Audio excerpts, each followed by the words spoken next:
балканското турне. Тръгвахме от Хърватия за Босна.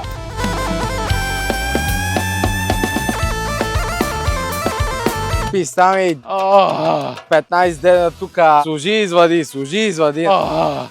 Ето как е шани. Вчера платихме 10 марака. Саут паркинга го чувам и я пита: как искате да платите, евро или марак? И тя вика евро. Той вика: добре, 10 евро тогава. Как я натоваривате? Бабите с чадъри. Ние имахме бюро и ще припадна след малко от жега.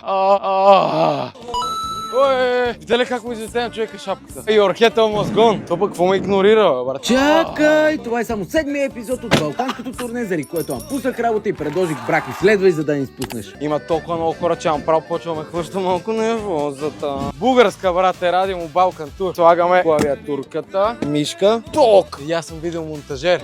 Как задух. Защо? База мен. Ако ти смета, иде, че му там, не е проблем. И монитора, чието венчета, така и не купих. Май се люти. Не, как да се лютим, брате, не? Там е лаптопа, вече сме на друга локация, защото не изгониха. Някакви, където скачат от моста за 50 евро. Казаха: тук не може да снимаш, даже кое е това място? Викам: мост, това е моста 500 години. Къде си в твоята държава си снимай? Викам: аз съм снимал там, и в Албания, и в Гърция, и в Турция. Кой си ти? Честна скачачите си направя как аз скачам от моста. Да. Боровници. Хвала. Как щях да ям тези прекрасни боровинки? Ще вземем снимка. Изрязваме мен, как скачам. Слагаме снимката, слагаме мен.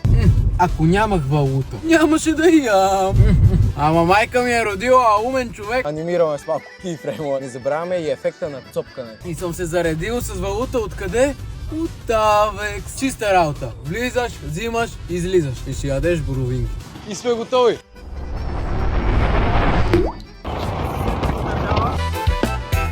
Ще запомня Босна с мега вкусните чевапи. А колкото до този киселяк от моста, байките ми скача за 50 евро във водата. Страшен кръг. Пълно беше. Блъснах ли кораба, нападнали ли Посейдон и хвърлих ли Стефан зад борда, ще разбереш в следващия епизод. А до тогава виж предишните в профила.